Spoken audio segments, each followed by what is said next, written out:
और सभी की सुनवाई हुई। डिलिमिटेशन कमीशन जम्मू कश्मीर में सब जगह पे गया, अंतिम जिले से लेकर पहले जिले तक सब जगह घूमे। कई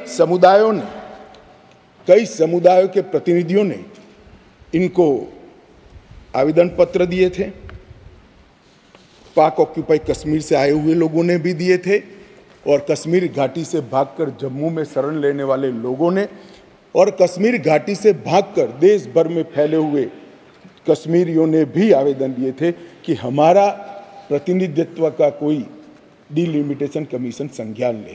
और मुझे आनंद है मान्यवर कि डिलिमिटेशन कमीशन ने इसका संज्ञान लिया।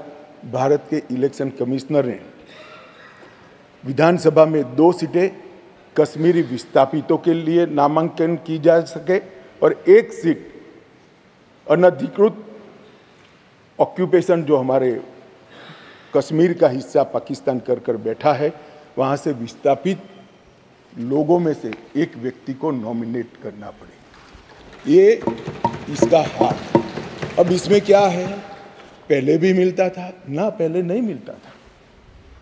पहले सिर्फ जरूरत लगे तो, प्रतिनिधित्व न हो तो महिलाओं को 2 सीट दी जाती थी।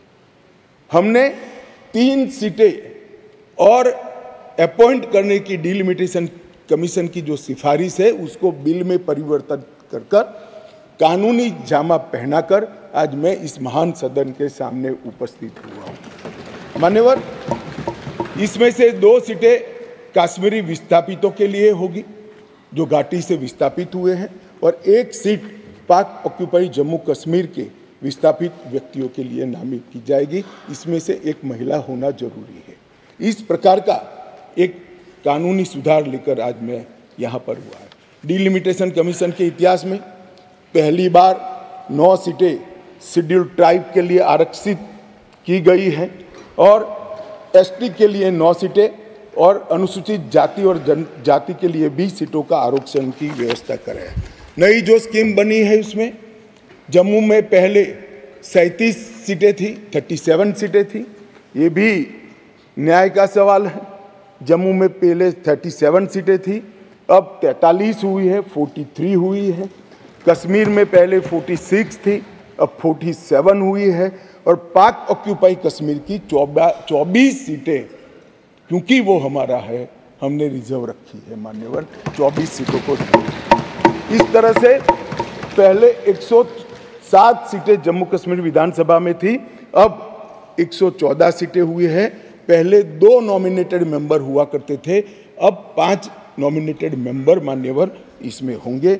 जम्मू कश्मीर के कानून के हिसाब से 2 महिलाओं को राज्यपाल द्वारा मनोनीत किया जाता है और धारा 15 के अनुसार किया जाता है। और अब इसमें कश्मीरी प्रवासियों में से 2, जिसमें से 1 महिला, और पाक ऑक्यूपाई कश्मीर से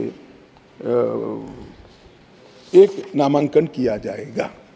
मान्यवर, ये इसलिए संभव हुआ है कि 5 और 6 अगस्त को ये ऐतिहासिक बिल नरेंद्र भाई ने कैबिनेट में पारित किया और इस सदन ने इसको परमिशन दी, इसको मान्यता दी और धारा 370 चली गई। इसी का हिस्सा था ये डिलिमिटेशन कमीशन। मान्यवर, सुरक्षा का परिदृश्य में इस पर बाद में बात करूंगा। ढेर सारे सदस्यों ने इसकी चिंता भी व्यक्त की है, मैं भी चिंतित हूं, परंतु क्या हुआ है वो बताना ये मेरा फर्ज है, क्योंकि एक और से रिकॉर्ड पर चीज़ें आ गई है तो मुझे जवाब तो जरूर उसका देना पड़ेगा। और आज जो धारा 370 हटने के बाद क्या विकास हुआ, आतंकवाद तो अब भी चल रहा है, कश्मीरियत का कितना नुकसान हुआ, ये सारी चीज़ों के जवाब मैं बहुत डिटेल मान्यवर दूंगा। और ये दोनों जो संशोधन है वो संशोधन आने वाले दिनों में इतिहास इस सदन के इस प्रयास को और सदन के आशीर्वाद को हर कश्मीरी जो प्रताड़ित है वो याद रखेगा, हर कश्मीरी जो पिछड़ा है वो याद रखेगा कि नरेंद्र मोदी सरकार ने 70 साल से दर की ठोकरें खाने वाले भटकते हुए अपने ही देश के भाइयों बहनों को न्याय दिलाने के लिए उनको 2 सीटें का रिजर्वेशन दिया और अपना देश छोड़कर पाक ऑक्यूपाई कश्मीर से यहाँ शरणार्थी बने हुए लोगों को रिजर्वेशन दिया और जो डिप्राइव थे उनको कमजोर लोग ऐसे अपमानित करने वाले शब्द की जगह पिछड़ा वर्ग का संवैधानिक शब्द इनके लिए रखकर आज ये बिल लगभग आए।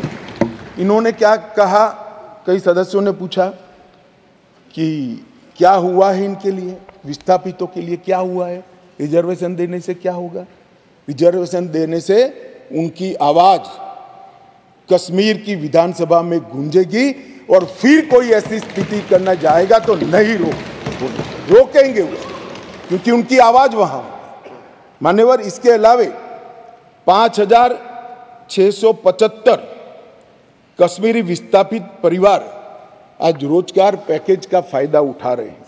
ऐसे कर्मचारियों के लिए 6,000 फ्लैट बनाने का प्रोजेक्ट था जो नहीं समाप्त हुआ, 14 से शुरू हुआ, मगर अब राष्ट्रपति शासन डालने के बाद लगभग 880 फ्लैट्स बन गए हैं और उनको हैंडओवर करने की प्रक्रिया चालू है। इनकी ऑनलाइन शिकायत लेकर इसके निवारण का पोर्टल भी मान्यवर शुरू कर दिया गया है। और एक बहुत महत्वपूर्ण कानून, जो लोग कहते हैं, मैं कश्मीर के जो सांसद बैठे हैं उनको विशेष रूप से कहना चाहता हूं, क्या हुआ जो कहते हैं इनको बताना चाहता हूं। मान्यवर, जब आतंकवाद चालू हुआ, निशाना बनाकर सबको भगाना शुरू हुआ, घड़ियाली आंसू बहाने वाले तो मैंने बहुत देखे, शब्दों से अच्छे तरीके से सांत्वना देने वाले मैंने बहुत नेता देखे हैं, मगर नरेंद्र मोदी एकमात्र व्यक्ति ऐसा है जिन्होंने इनके आंसू साच अर्थ में पोंछने का काम किया। मान्यवर, उनकी पीड़ा का हम कल्पना नहीं कर सकते, जो करोड़ों रुपए का प्रॉपर्टी वहां छोड़कर जान बचाने के लिए कहीं बेंगलुरु, कहीं अहमदाबाद, कहीं दिल्ली, कहीं जम्मू में जाकर कैंप में रहे हैं, अपने स्तर से बहुत नीचे जीवन जी रहे हैं। इनकी पीड़ा की कल्पना हम नहीं कर सकते बाकी के देश के हिस्से में रहकर, मगर जब वहां से भागे वो करोड़ों रुपए की संपत्ति किसी ने कब्जा ली। कब्जा लेने के बाद कहा कि अब तुझे कुछ नहीं मिलेगा, मैं जो देता हूं वो ले लो।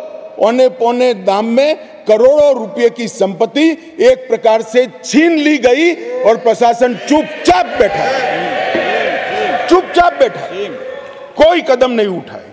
और मान्यवर, हमने इसका रास्ता ढूंढा, नया कानून बनाया और वो रिट्रोस्पेक्टिव इफेक्ट से उनको वापस देने का काम भारतीय जनता पार्टी की नरेंद्र मोदी सरकार।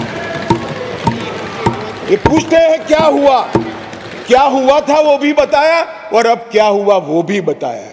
और बहुत बोले हो, धैर्य रखना सुनने का, आज जरा धैर्य रखकर सुनना।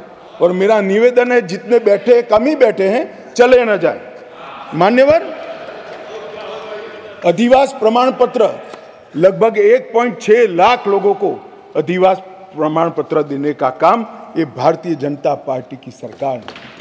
नरेंद्र मोदी जी के प्रधानमंत्री बनने के बाद प्रति व्यक्ति 3250 रुपया और अधिकतम सीमा परिवार में 13,000 रुपया कैश डॉल दिया जाता है इन लोगों को। प्रति व्यक्ति 9 किलो चावल, 2 किलो आटा और 1 किलो मासिक चीनी देने का काम हमारी सरकार करती है माननीय। और पाक ऑक्यूपाई कश्मीर से जो लोग आए थे उनको एक मुश्त 5.5 लाख रुपया एक साथ देने का काम ये नरेंद्र मोदी। जो लोग कहते थे कि क्या हुआ, आप तो मूल से ही कटे हो साहब, मूल के साथ संपर्क ही नहीं, कैसे मालूम पड़ेगा बदलाव क्या हुआ है।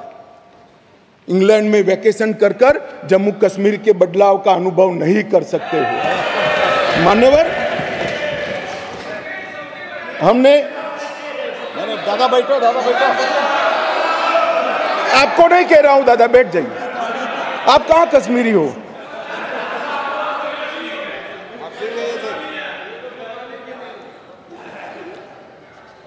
मान्यवर, एक बैकवर्ड क्लास कमीशन बनाया गया।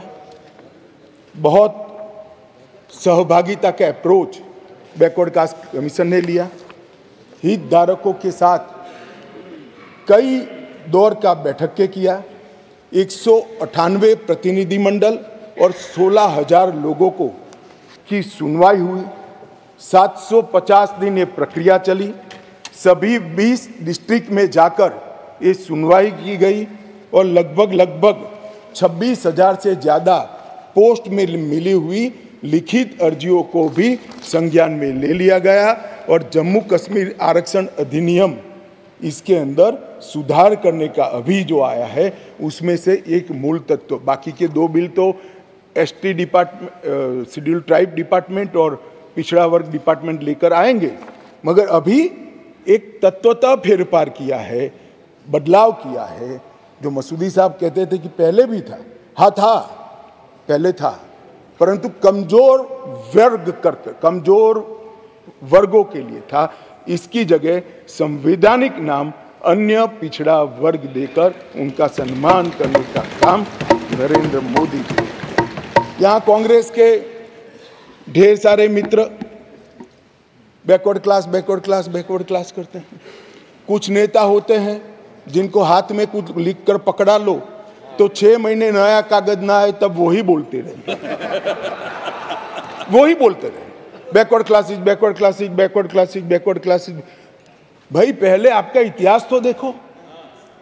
मान्यवर, मैं ऐतिहासिक सत्य के साथ इस सदन के अंदर स्टेटमेंट करने में झिझक नहीं रहा हूं कि बैकवर्ड क्लास का सबसे बड़ा विरोध और बैकवर्ड क्लास को रोकने का काम कोई एक पार्टी ने किया है तो कांग्रेस पार्टी ने किया है। मान्यवर, आज मैं पूछना चाहता हूं सदन की, पवित्र सदन के अंदर खड़े रहकर, पिछड़ा वर्ग आयोग को 70 साल से संवैधानिक मान्यता नहीं दी जाती थी।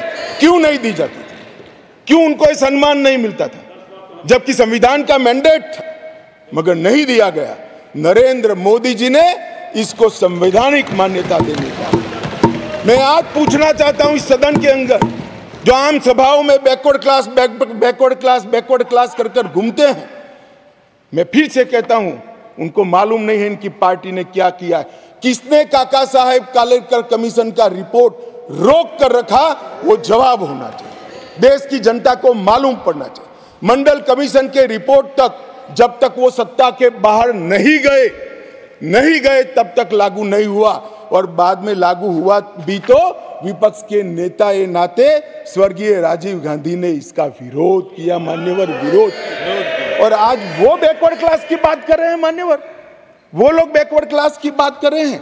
कभी भी सेंट्रल एडमिशन स्कीम के अंदर बैकवर्ड क्लास को रिजर्वेशन देने का काम कांग्रेस पार्टी ने कभी भी नहीं किया। केवल और केवल नरेंद्र मोदी जी के नेतृत्व में भारतीय जनता पार्टी ने किया। सैनिक स्कूलों में भी दिया जाता है, नीट के अंदर भी दिया जाता है, और सेंट्रल स्कूल्स के अंदर भी पिछड़ा वर्ग के बच्चों को सम्मान के साथ पढ़ने की व्यवस्था ये भारतीय जनता पार्टी की सरकार ने। मान्यवर, अब आप इनको बिठा दीजिए। मान्यवर,